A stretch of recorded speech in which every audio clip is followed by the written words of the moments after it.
Okay, so there's a couple of things I just want to show you quickly where the trade is.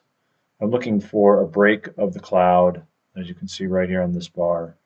Breaks the cloud, and I would like to have the blue line above the red line. The blue is the faster, I think, Tenkan sun, and this is the Kxin sun. So anyway, for long, it's got to be in this order: price above the cloud, breaking out of the cloud, and the blue line above the red line. I was originally thinking that the so when you see this close above the cloud, I wanted to go one tick above this Renko bar right here.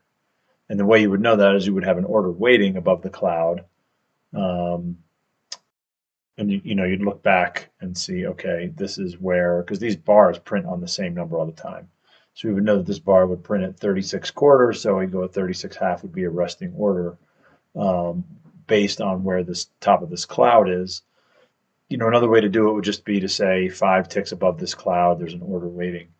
That order waiting, so that would be a buy stop. That buy stop would have to follow this cloud down, obviously. If there's a previous trade, it would be stopped out over here. So there would be no order. So maybe once it's stopped out, then an order on the other side of the cloud goes as a buy stop. If it's too much of a pain to make it just for these Renko bars, we could just call it 5 ticks above, and then the Renko would basically work very similarly. And then the exit is just a stop that trails behind this red line. Again, I was looking to see a close below the red line on these Renko bars, and then one tick more, which would basically be the bottom of this green wick, would be where it was stopped out. Or again, for ease of use, we could just call it, 5 ticks below here. I'd like to be able to change that for back testing. So 5 ticks above the cloud for entry, or the ability to change that to 6, 7, 8, 2, 3, 4, whatever. Same for the stop. Trail it by 1 tick, 2 tick, 5, 10, whatever, and see which ones work better. I don't have a target in there. It would be nice to have that ability if it's easy enough to program in, to turn it on and off. Like I want a target, I don't want a target, and then just put that target in ticks. There's obviously no indicator there.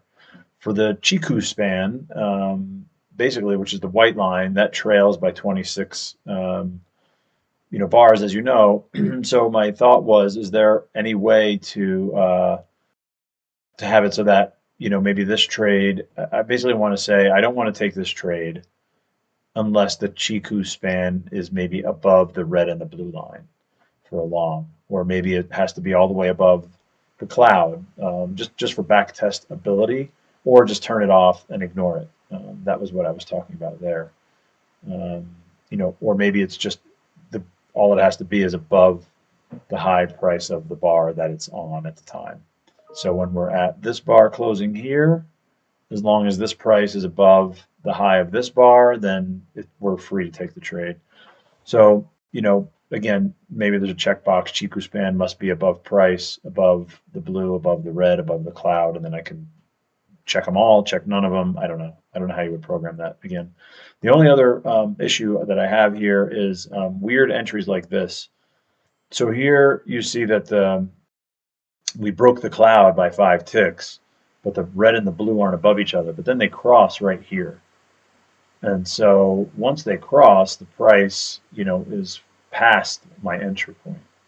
This isn't maybe necessarily a good example. It happens often where the price is, 10, 15, maybe 2, 3, 4 points down here, where that cross finally takes place.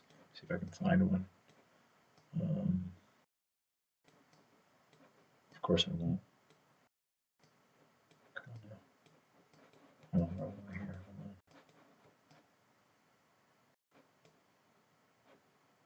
Here's one right here. So you see that the price, by the time this blue emerges, it's this bar way the heck down here. So um, I guess at the end of the day, if that puts, it would just, there would be no trade here. And I don't know if there's a way to program it to just put a market order in once this occurs, once this line emerges and becomes, lower than the red on the shorts, and vice versa for the longs. But that's the only other programming piece that I think is kind of weird. Um, Trades that wouldn't happen are longs right here. Again, the blue is below the red, so it breaks out of the cloud. There is no trade. Um, and so maybe I just missed this trade. Maybe that's just the way to do it for now. We can obviously change things as we go.